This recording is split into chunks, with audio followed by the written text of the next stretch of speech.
Test series क्यों लेनी है, आपका नीश क्या है उस टेस्ट सीरीज को लेने का। नीश का मतलब आपका पर्पस क्या है टेस्ट सीरीज लेने का। आप किसी भी गवर्नमेंट एग्जाम को क्रैक करने के लिए 25 to 30% वेट आपका कैरी करती है आपका mock test and test series.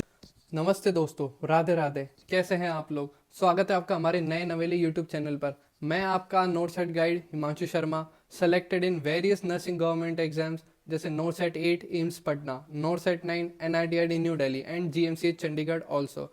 सो यार, मेरे पास काफ़ी सारे कमेंट्स आए थे मेरी फर्स्ट वीडियो पे जिस पे आपने प्यार दिखाया। आपको उसमें बेसिक स्ट्रेटेजीज तो पता लग गई नोट सेट को क्लियर करने की, बट बहुत लोगों की यह क्वेरी अभी भी है कि यार हम नोट सेट के लिए टेस्ट सीरीज कौन सी ले, मॉक टेस्ट कौन से ले। तो यार मैं आज की वीडियो इसीलिए लेके आया हूँ आप उन सारे दोस्तों के लिए कि आपको मैं आज बताऊंगा कि आपकी, मैं औरों की तरह इस वीडियो में बात करने वाला नहीं हूँ कि यार ये बेस्ट टेस्ट सीरीज है, इसमें से कुछ भी ले लो, आप इसमें से कुछ भी ले लो। नहीं भाई, मैं आज इस वीडियो में बात करूंगा कि आपको टेस्ट सीरीज क्यों लेनी है, आपका नीश क्या है उस टेस्ट सीरीज को लेने का। नीश का मतलब कि आपका बेसिक एम क्या है उस टेस्ट, आपको वो क्यों कंसिडर करनी चाहिए। उसके अलावा आपका पर्पस क्या है टेस्ट सीरीज लेने का। आपको ये 2-3 चीज़ों को अपने ध्यान में रखना चाहिए कि मुझे टेस्ट सीरीज इस पर्पस के लिए लेनी है। अगर आप सोच रहे हो कि दूसरों को देख के कि यार इसने टेस्ट सीरीज लेनी है, एग्जाम के लिए टेस्ट देना जरूरी है तो मैं भी ये ले लेता हूँ, तो भाई बेकार है आपका फिर टेस्ट सीरीज लेना। आप मत करो पैसे खर्च अपने पेरेंट्स के या फिर आपके खुद के। तो यार आज मैं आपको ये भी बताऊंगा साथ साथ कि हर टेस्ट सीरीज जो मैं आपको बताने वाला हूँ, बेस्ट टेस्ट सीरीज, उसके क्या नेगेटिव पॉइंट्स है और कौन से पॉजिटिव पॉइंट्स है। क्या आपको इतने पैसे 2,000-3,000 देने चाहिए, क्या आपको वो काम फ्री में भी हो सकता है, या कुछ कम पैसों में भी आपको वही टेस्ट सीरीज वाला स्ट्रेटेजी आपको देखने को मिल सकती है। तो चलिए शुरू करते हैं।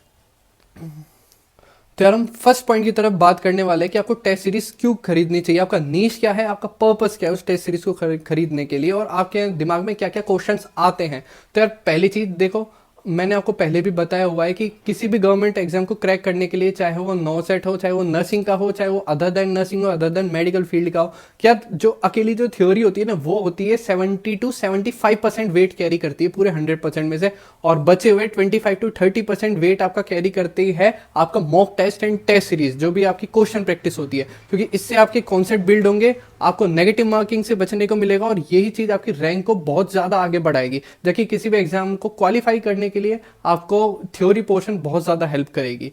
ठीक है, तो आपको MCQ प्रैक्टिस तो करनी ही पड़ेगी भाई।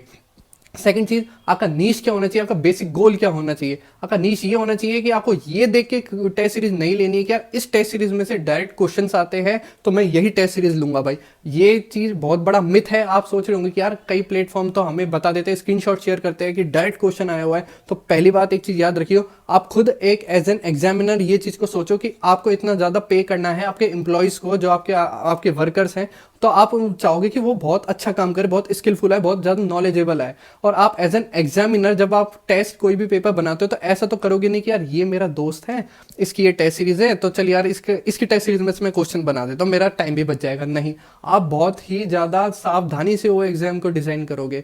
तो मैं क्या करूंगा, अगर मैं एज एन एग्जामिनर सोचूं तो मैं जैसे साइट को विजिट करूंगा, जैसे कि ऑक्सफोर्ड यूनिवर्सिटी या फिर CDC की गाइडलाइन हो गई, या फिर जो भी गाइडलाइन चेंज होती रहती उसमें से विजिट करके एग्जाम को बनाऊंगा। दूसरी, इतनी सारी जो बुक्स है, 6-7 बुक, जैसे एनक्लेक्स सॉन्डर्स, मॉसबी, ओमेगा, काप्लान और लिपिनकॉट, उसके अलावा basic book target high, PR Yadav, तो मैं इसमें से भी क्वेश्चन बनाऊंगा। और जो टेस्ट सीरीज वाले होते हैं वो इसमें से भी क्वेश्चन बना के डाल देते हैं कुछ। और यार कोइंसिडेंस की बात है कि एग्जामिनर ने भी यही क्वेश्चन उठाया, क्योंकि ये ट्रेंडिंग टॉपिक चल रहा है अपने इंडिया में, बीमारी ये ट्रेंडिंग पर है, और जो टेस्ट सीरीज है उसने भी यही चीज को सोचते हुए डाल दिए क्वेश्चन अपनी टेस्ट सीरीज में। उसने दिखा दिया कि ले भाई तू देख, आ गया है डायरेक्ट क्वेश्चन। तो भाई इस मिथ में मत जीना। ये चीज आप सोच रहे हो कि 5-7 क्वेश्चन आ गए उसकी वजह से मैं ये टेस्ट सीरीज ले लूँ, आप स्विच मत करना अपने प्लेटफॉर्म को। आपको जहां जो टेस्ट सीरीज पसंद आने वाली है, फिर आई है, आप अभी यूज करो, बस यार उसी पे ही ट्रस्ट करना और अपने रेशनल्स को पकड़ना। आपके रेशनल्स यही होने चाहिए कि कोई भी एक जैसे क्वेश्चन है और उसके 4 ऑप्शन है ABCD, आप 2 ऑप्शंस में कंफ्यूज हो गए, A और B में, तो आपने क्या किया यार, प्रायोरिटी वाइज पूछा, B सही लग रहा है, B टिक कर दिया, पता पड़ा उसका आंसर है A, तो आपके रेशनल में ये लिखा होना चाहिए कि A आंसर क्यों सही है और बचे हुए B C D क्यों गलत है। और उससे क्लोजली रिलेटेड ऑप्शन था जो ऑप्शन B, जिसमें आप भी कंफ्यूज हुए, ऑब्वियसली बात है, और भी दुनिया कंफ्यूज हुई होगी जिन्होंने ये गलत किया, तो वो B ऑप्शन गलत क्यों है भैया और A ऑप्शन सही क्यों है। तो ये चीज होता है परफेक्ट रेशनल, और यही आपके कॉन्सेप्ट को बिल्ड करता है, आपको सिनेरियो बेस्ड जो क्वेश्चंस होता है उसको सही करने में हेल्प करता है। तो आपका नीश ये होना चाहिए कि यार आपको मिथ से दूर होना चाहिए और आपको सिर्फ अपनी क्वेश्चन प्रैक्टिस पे ध्यान देना चाहिए। आपको ऐसे नहीं भागना चाहिए कि डायरेक्ट क्वेश्चन बेस आएंगे, डायरेक्ट क्वेश्चंस एग्जाम में आएंगे इसलिए मैं ये टेस्ट सीरीज ले रहा हूँ, नहीं। और आपका पर्पस ये होना चाहिए कि उसमें परफेक्ट रेशनल होना चाहिए। और जो थर्ड पॉइंट है जो कंसिडर करके चलना चाहिए वो है मनी फैक्टर। यार एक मिडिल क्लास आदमी इतना पैसा नहीं लगा सकता, वो ऑलरेडी कोचिंग में पैसे इन्वेस्ट कर रहा है और अब आप टेस्ट सीरीज में भी 2000 3000 4000 5000 दे रहे हो, और अगर दे भी रहे हो तो आपको वो चीज़ ना अच्छा मिलना चाहिए ना, क्वालिटी कंटेंट मिलना चाहिए जो आपको नहीं मिल रहा। तो मनी फैक्टर को भी आपको ध्यान में रखना चाहिए कि ज़्यादा हाई बजट में भी ना जाए और बहुत ज़्यादा ऐसा भी ना हो कि चल फ्री की है तो ले ले यार, थोड़ा बहुत पैसा दे बट कंटेंट आपको जो क्वालिटी है वो अच्छी चीज़ मिलनी चाहिए आपको। तो ये तीनों चीज़ों को कंसिडर करके मैं आपको कुछ टेस्ट सीरीज के नाम बताने वाला हूँ। इन टेस्ट सीरीज को देखते हुए आपको जो चीज पसंद आए, प्लस पॉइंट भी बताऊंगा, उसके माइनस पॉइंट भी बताऊंगा, आपको लगे कि मेरा पर्पस ये है और ये टेस्ट सीरीज बैठ रही है, मैं उस टेस्ट सीरीज को उठा लूंगा। तो चलिए चलते हैं नेक्स्ट फेज पे। तो यार मैं आपको एक ऐसी टेस्ट सीरीज के बारे में बताना जा रहा हूँ जिसकी कॉस्ट बहुत ही कम है, ओनली 200 रुपीज में है वो, और वो आपको 6 महीने के ड्यूरेशन देती है और उसके अंदर आपको बहुत चीजें PYQs और एनक्लेस बेस्ड क्वेश्चंस आपको मिलने वाले हैं। उस टेस्ट सीरीज का नाम है AIIMS target high nurses edu. ये आपको गूगल प्ले स्टोर पे मिल जाएगा और ऐप स्टोर पे भी मिल जाएगा। आप इसके हेल्पलाइन नंबर पे बात कर सकते हो, जब आप इस ऐप को डाउनलोड करोगे आपको वहाँ पे इसका हेल्पलाइन नंबर मिल जाएगा। तो इसके अंदर क्या है भाई, सिर्फ 200 रुपये की टेस्ट सीरीज है और ये इसका ड्यूरेशन रहेगा अभी 6 महीने के लिए। और इसमें जो अच्छी चीज़ जो मुझे लगी उसमें ये कि जो इसके क्वेश्चन है ना वो रहेंगे आपके एनक्लेक्स बेस्ड, जिसमें सॉन्डर्स भी इंक्लूड है, मॉसबी भी इंक्लूड है और आपकी लिपिन कॉट भी इंक्लूड है, और टारगेट हाई और PR यादव इसके में भी क्वेश्चन उठा के डाले हुए हैं। और आपको हर वीक एक ग्रैंड टेस्ट, मॉक टेस्ट देखने को मिल जाता है और आपको शॉर्ट टेस्ट भी देखने को मिलता है कि यार इंसान बोर हो जाता है कि यार 100 क्वेश्चन अटेम्प्ट करे, 160 क्वेश्चन अटेम्प्ट करे, आपको उसी जो आपने टॉपिक पढ़ा उस टॉपिक बेस्ड आपको 50-60 क्वेश्चन के भी टेस्ट आपको देखने को मिल जाएंगे। और उसका जो रेशनल्स रहेगा वो ऑन पॉइंट रहेगा, कौन सा ऑप्शन सही है क्यों है, कौन सा ऑप्शन गलत है तो वो क्यों है, वो भी आपको देखने को मिल जाएंगे। और साथ साथ आपको शॉर्ट नोट्स भी इसमें देखने को मिलेंगे। और इसका जो प्राइस है वो है सिर्फ 200 रुपये और आपको वीकली इसमें ग्रैंड टेस्ट भी देखने को मिलेंगे, आप उनको भी अटेम्प्ट कर सकते हो। अगर आपको पसंद नहीं आता है तो कोई बात नहीं, इसमें फ्री टेस्ट है, जाके देखो, पसंद आता है तो बहुत अच्छा है, नहीं है तो आप छोड़ सकते हो। ऐसे ही नेक्स्ट टेस्ट सीरीज की तरफ हम बढ़ते हैं, उसका नाम है test series by Code Blue. भाई ये कोड ब्लू की टेस्ट सीरीज है जो कि आपको बहुत ही कम बजट में और इसमें कुछ टेस्ट फ्री भी, और अभी शायद आपको ये फ्री भी देखने को मिल जाएगी। इसमें आप जब इसके क्वेश्चंस को अटेम्प्ट करोगे ना भाई, आपका मतलब दिमाग भी हिल जाएगा, क्योंकि बहुत ही मतलब इसके काफी ज्यादा टिपिकल क्वेश्चंस है। डायरेक्ट क्वेश्चन मैंने आपको उस चीज का आपको मिथ दूर कर दिया है और हर टेस्ट सीरीज में से आपको कुछ डायरेक्ट क्वेश्चन मिल जाएंगे। ये टेस्ट सीरीज क्या है, ये आपको हर टॉपिक वाइज टेस्ट भी देती है और ग्रैंड टेस्ट भी कंडक्ट करवाती है, और इसका भी बजट भी बहुत ही ज़्यादा बजट फ्रेंडली है। और इस जब आप इसके टेस्ट सीरीज के क्वेश्चंस को अटेम्प्ट करोगे ना तो आपके बहुत सारे नेगेटिव भी जाएंगे, बट आपके नेगेटिव क्यों है, वो रेशनल, वो सब आपको ऑन पॉइंट मिल जाएंगे। तो आप इसको भी प्ले स्टोर से डाउनलोड कर सकते हो और ये शायद iOS के लिए अभी तक नहीं आई है। तो यार ये 2 टेस्ट सीरीज है जो मैंने आपको बजट फ्रेंडली बता दी है। अब मैं इनकी नेगेटिव साइड की बात करता हूँ। नेगेटिव पॉइंट इसमें ऐसा कुछ भी नहीं है। अगर आप एज अ नर्सिंग कोर के सब्जेक्ट को आप इन्हें स्ट्रॉन्ग करना चाहते हो, अपने मेडिकल के और recent data, up to date data को अगर आप वो कंसिडर करके चलते हो तो ये टेस्ट सीरीज, दोनों ही टेस्ट सीरीज बहुत ही अच्छी है, अप टू डेट आपको इसमें डेटास मिलेंगे। बट नेगेटिव पॉइंट इसमें यह है कि इसने इतना नॉन टेक सब्जेक्ट्स जैसे कि नॉन नर्सिंग हो गई उस पर इतना ज्यादा ध्यान नहीं दिया है। तो यार नॉन नर्सिंग के लिए आपको फिर कहीं और शिफ्ट होना पड़ेगा। बट इसका भी मेरे पास इसका भी एक अल्टरनेट है, वो ये है कि जो भी नॉन नर्सिंग के जो भी जितने भी सब्जेक्ट्स हैं, जो भी आपके क्वेश्चंस हैं, वो आपको यूट्यूब पे फ्री ऑफ कॉस्ट मिल जाएंगे वीडियोस में। और नॉन नर्सिंग सिर्फ 20 क्वेश्चंस आते हैं यार। तो देखो, आप सिर्फ नॉन नर्सिंग की वजह से अगर इन टेस्ट को छोड़ रहे हो या फिर इन पे ध्यान नहीं दे रहे हो तो ये मेरे को थोड़ा सा वियर्ड लगेगा ना। तो इसका नेगेटिव पॉइंट एक मेरे को ये लगा कि इसने नॉन टेक सब्जेक्ट्स पे इतना फोकस नहीं किया है। बाकी पॉजिटिव साइड ये है कि इसने सारे PYQs और सारे अपने FMG, आईनीसिट और अदर जितने भी नोट सेट के जो PYQs है उनको कंसिडर किया है। सारे MCQs आपको PYQ फॉर्म वाले भी इसमें आपको देखने को मिल जाएंगे। तो अब हम बात करने जाते हैं बजट वाली टेस्ट सीरीज जो हर कोई यूट्यूबर आपको रिकमेंड करता है, और मैं भी उसमें से आपको कुछ टेस्ट सीरीज रिकमेंड करने जा रहा हूँ।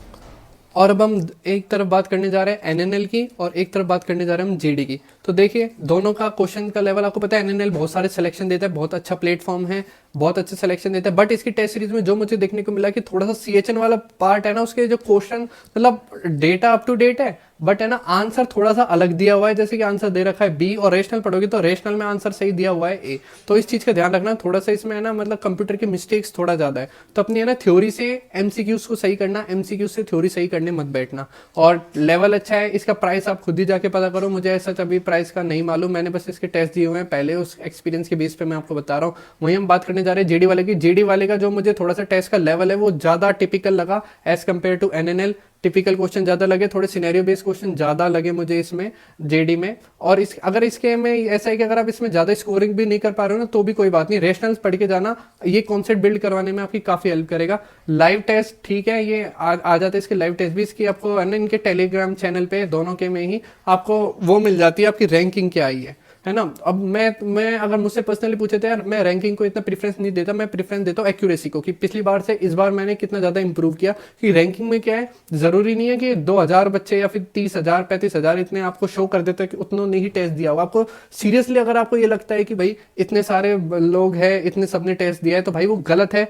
कंप्यूटर पे डेटा चढ़ता है, क्या पता भाई 20,000 ने दिया उसको 35,000 दिखा दियो, कुछ भी हो सकता है एग्जैक्ट भी हो सकता है। ये मैं किसी को डिफेम नहीं कर रहा, बट मैं आपको बता रहा हूँ इन चीजों से अब ऊपर उठ जाओ भाई। अभी नोट सेट 10 आ गया है, इन चीजों से ऊपर उठ जाओ तो जेडी में आपको लाइव मिल जाएगा। इतने ज्यादा इसके यूजर्स नहीं है, बट जो भी यूजर्स है वो इससे सेटिस्फाई है, तो आप इसको भी कंसिडर करके चल सकते हो। थोड़ा सा टिपिकल, अगर आपको लगता है कि यार मेरे को ज्यादा, जितने ज्यादा मेरे क्वेश्चन सही होते हैं मेरा उतना अच्छा कॉन्फिडेंस रहता है, तो आप फिर जेडी मत लेना, क्योंकि इसमें से आपके काफी सारे आंसर्स गलत होने वाले हैं, बट वो आप बाद में उन आंसर्स को सही कर दोगे रेशनल्स पढ़ने के बाद। रेशनल दोनों की बात करें, दोनों में 100 के 100 क्वेश्चन के रेशनल आपको नहीं मिलेंगे। ये थोड़ा सा एक इसकी नेगेटिव साइड है जो कि मैंने फील की थी एक बार जब मैंने टेस्ट दिया था, कि मेरे को सबके नहीं मिले, लेकिन जिनके मिलने चाहिए तो मुझे मिल गए थे। ओके, तो अब मैंने एनएनएल की भी बात कर ली आपको, मैंने जेडी की भी बात कर दी कि है ना कौन सी, अगर मुझसे पूछे कि मैं इन दोनों में से कौन सी प्रीफर करूंगा, अगर मेरे पास कोई सब्सक्रिप्शन बाय होगा ना इनका, कि मैंने इनका कोई थ्योरी पोर्शन खरीद रखा है इसका एनएनएल का या फिर जेडी का, तो मैं फिर अदर किसी भी टेस्ट सीरीज को बाय नहीं करता। इनके साथ ही क्वेश्चन बैंक और टेस्ट सीरीज आ जाता है और मैं अदर प्लेटफॉर्म पे स्विच नहीं करता। बट मुझे दोनों में से एक का अगर पता करना पड़े तो देखो, मैं थ्योरी की बात है तो मैं फॉलो करूंगा एनएनएल को। अगर मैं क्वेश्चन लेवल को और टेस्ट सीरीज को अगर फॉलो, मेरे को एक चीज को चूज करना पड़ेगा तो मैं फॉलो करूंगा जेडी को। ठीक है, अब अपन बात करते हैं नेक्स्ट टेस्ट सीरीज की। अब जो नेक्स्ट टेस्ट सीरीज है, जैसे कि एक है मिशन हाई और एक है अपनी टीएनसी। तो देखो दोनों में अगर हम कंपेयर करें तो यार देखो, मिशन हाई में पहले कंप्लेंट्स आती थी कि क्वेश्चंस बहुत इजी आ रहे हैं, है ना, पुराने पीआर यादव टारगेट हाई के क्वेश्चंस को रिपीट कर रहा है अभी तक, और अभी तक है ना इसके टेस्ट सीरीज में मतलब कि रेशनल सब में नहीं आ रहे। बट ये है पहले की बात है, साल भर पहले की बात है। अब मैं करंट सिनेरियो की बात करता हूँ, इसने एनक्लेक्स को भी अपने में है ना कंसिडर कर लिया है, आईएमएनसीआई की गाइडलाइन के भी क्वेश्चन ये अपने डालने लग गया है, और रेशनल्स आपको बहुत सारे, देखो 100% क्वेश्चन होके तो नहीं मिलते, रेशनल ये नहीं देता, बट ऑलमोस्ट आपको रेशनल्स मिल जाते हैं। तो एक डिसेंट टेस्ट सीरीज आपको, और बहुत ही कम प्राइस चल रहा है इसका 1000, उसमें अगर देखना पड़े तो मैं मिशन हाई की तरफ जाऊंगा एज कम्पेयर टू टीएनसी। क्यों, टीएनसी में क्या दिक्कत है, टीएनसी में ये दिक्कत है कि देखो ये रिपीटेड क्वेश्चंस बहुत डालता है, जो क्वेश्चन पहले भी डाल दिए वो भी आपको 5-10 घुसा देगा नए अगले वाले वो उसमें एग्जाम में। और इसी के अलावा ये क्या करता है, ये वन लाइनर्स पे बहुत ज्यादा फोकस करता है, सिनेरियो बेस पे फोकस नहीं करता है। इसने अलग से एक सेक्शन बना रखा है प्री एंड मेंस, बट आपको पता है कि प्री में भी अब है ना नोट सेट है ना थोड़े से सिनेरियो बेस्ड क्वेश्चन को रखने लग गया, बट ये अभी तक ना प्री में वन लाइनर्स को ही रख रहा है, और मेंस में सिनेरियो बेस्ड रख रहा है, वो भी सबको नहीं रख रहा। मेंस के एग्जाम में भी 1 to 2 लाइनर्स को ये ज्यादा प्रेफरेंस दे रहा है, वहां बहुत ही छोटा पोर्शन ये अपने सिनेरियो बेस को कंसिडर करके चल रहा है टीएनसी। बाकी लाइव रैंकिंग बहुत ही ज्यादा अच्छी देता है, बहुत सारे लोग टीएनसी को देते हैं बहुत सारा, और आपके पास है ना टेक्स्ट भी आ जाता है कि आपकी इतने बच्चों ने एग्जाम दिया और इस टेस्ट में आपकी इतनी रैंकिंग है। सब्जेक्ट वाइज टेस्ट है, इवन अगर आपका जो भी टेस्ट हो रहा है उस एग्जाम वाइज भी वो टेक्स्ट बना के दे रहा है आपको, जैसे कि not set pattern based exam अलग सेक्शन है इसका, केजीयू में पैटर्न में अलग है, जीएमसीएच जो भी टेस्ट अभी अपने आने वाले हैं, जैसे अभी पीजीआई आने वाला है तो पीजीआई का भी इसके एग्जाम इसने बना के रख रखे हैं, तो आप इसको फॉलो कर सकते हैं। अगर आपको पैटर्न बेस, अगर आपको क्वेश्चन प्रैक्टिस करना है, तो मैं अगर पैटर्न बेस की बात करें कि हाँ भाई मुझे सिर्फ एक इंडिविजुअल एग्जाम को फॉलो करना है, तो मैं टीएनसी के साथ जाऊंगा।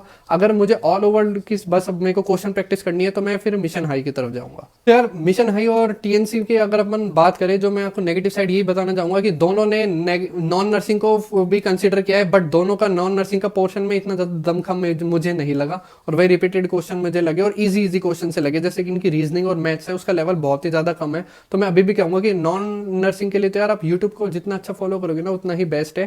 टेस्ट सीरीज के बिहाफ पे आप ये चीज़ नहीं कर सकते। अब बात करते हैं एन प्रेप की, और दूसरी तरफ हम बात करेंगे एग्जाम प्रेप और एक्सेल नर्सिंग अदर जो भी है, अदर टेस्ट सीरीज है ना। एन प्रेप क्या करता है, देखो एन प्रेप में आपको एक टेस्ट फ्री मिल जाएगा, उसके अलावा ये नाश्ता करके इसका एक है असेसमेंट नर्सिंग का टेस्ट, वो हमें हर मंथ कंडक्ट करवाता है ना। और उसमें मेरे को एक चीज़ अच्छी लगी इनके एन प्रेप के नाश्ता में कि इनका लेवल अच्छा है। नॉन नर्सिंग का लेवल मुझे अच्छा नहीं लगा, देखो एन प्रेप का अभी भी कह रहा हूँ मैं आपको, रिपीटेड क्वेश्चन भी मिल जाता है, रैशनल भी बेकार मिल जाता है, बट जो नर्सिंग पोर्शन है अच्छा है, काफ़ी डिसेंट सा है। और उसके अलावा ये खुद यूट्यूब पे उस टेस्ट नाश्ता टेस्ट का सॉल्यूशन करवाता है टीचर, जैसे कि टीचर कोई एमसीक्यू का लेक्चर लेके आ रहा हो बिल्कुल वैसे। तो वो चीज़ का सबसे अच्छा प्लस पॉइंट है जो मुझे अभी तक किसी भी टेस्ट सीरीज में देखने को ऐसा सच नहीं मिला इतना अच्छे से। और बाकी इसके अलावा इसकी टेस्ट सीरीज की बात करें तो नॉन नर्सिंग पोर्शन में मैं दमखम नहीं मानूंगा, ना मैं अदर टेस्ट सीरीज के में दमखम मानूंगा और ना मैं ये एन प्रेप के में नॉन नर्सिंग के में इतना दमखम मानूंगा। बट थोड़ा बहुत अगर मुझे कंपेयर करना पड़े तो फिर नॉन नर्सिंग के लिए फिर एन प्रेप थोड़ा सही है। और ऑल ओवर अभी तक मैंने जितने भी नॉन नर्सिंग की बात की है तो उसमें मैं जो थोड़ा सा सही मानूंगा मैं मानूंगा एनएनएल का नॉन नर्सिंग के लिए, और फिर एन प्रेप का वो बात। अब अपन बात करते हैं इसके अलावा इसके टेस्ट सीरीज की। देखो सब्जेक्ट वाइज आपको टेस्ट मिल जाएंगे, एन प्रेप पर भी अदर में भी मिल जाएंगे। एन प्रेप थोड़ा सा ज़्यादा फोकस्ड रहता है, इसके अलावा सब्जेक्ट वाइज के अलावा जो इसका लेवल है क्वेश्चंस का वो है एकदम डिसेंट, जैसे आप 9 सेट दे रहे हो उससे हल्का सा थोड़ा सा मेरे को लाइट लगा, ठीक है। एनएनएल के भी अच्छे रेशनल है, जेडी के भी अच्छे रेशनल है, और फिर एन प्रेप के रेशनल्स अच्छे है। बाकी अदर के इतने अच्छे रेशनल्स नहीं है, और ना ही कोई ऐसा चीज है ना लाइव रैंकिंग पे इतना फोकस रहते हैं। फोकस एक लाइव रैंकिंग पे सबसे ज्यादा फोकस रहता है वो है टीएनसी। ओके, अब अपन बात करते हैं बाकी जो कुछ लोग जैसे कि 500 1000 इतने ही लोग दे पाते हैं अदर टेस्ट में, अदर टेस्ट सीरीज में, और वो उनमें आपको लाइव रैंकिंग दिखा देता है। बट मैं कहता हूँ लाइव रैंकिंग को इतना कंसिडर करके मत चलो आप, क्योंकि मैंने ऐसे भी लोग देखे हैं जो टेस्ट सीरीज में टॉप 100 में आ रहे हैं, टॉप 10 में आ रहे हैं, बट उनसे नोट सेट का प्री भी क्लियर नहीं हुआ। तो आप इस मिथ से बचो, आपको बस एक्यूरेसी पे फोकस करना है कि पिछली बार मैंने इतने अटेम्प्ट किए और इतने सही हुए, इस बार अटेम्प्टिंग ज़्यादा की और सही भी ज़्यादा हुआ और नेगेटिव कम हुई। तो दोस्तों यही था आज की वीडियो में। मैंने आपको बता दिया इस जर्नी में अभी तक कि आपको कौन सी टेस्ट सीरीज लेनी चाहिए, कौन सी नहीं लेनी चाहिए, और कौन सी बजट फ्रेंडली है, कौन सी बजट फ्रेंडली नहीं है, क्या उसका प्राइस है, और उस प्राइस में क्या क्या आपको दे रही है, क्या क्या आपको नहीं दे रही, और आपको किन चीज़ों का ध्यान में रखते हुए चलना है, आपको प्लेटफॉर्म स्विच करने की नहीं करने, ये सब मैंने इस वीडियो में आपको बता दिया है। अभी भी यही कहूँगा, अगर आप बुक को प्रीफर करते हो तो भाई बुक से बेस्ट कुछ भी नहीं है। मैंने नोटसेट 9 में कोई भी टेस्ट यूज़ नहीं लिया था, सिर्फ थ्योरी का कंटेंट पढ़ के ही एग्जाम देने गया था। नोटसेट 8 में ज़रूर मैंने थोड़ा थोड़ा सबके टेस्ट देखे थे और इतना ही मेरे को चाहिए था। मैंने हमेशा से ही थ्योरी को ज़्यादा प्रेफरेंस दिया है, बट मैं कहूँगा कि क्वेश्चंस भी मैंने किए हैं तो आप भी करके चलो। तो यार यही था आज की वीडियो में। Best of luck to you all आने वाले अपकमिंग एग्जाम में, और अपने नीश का अपने पर्पस को भूलना मत टेस्ट सीरीज खरीदने से पहले। Okay, thank you so much.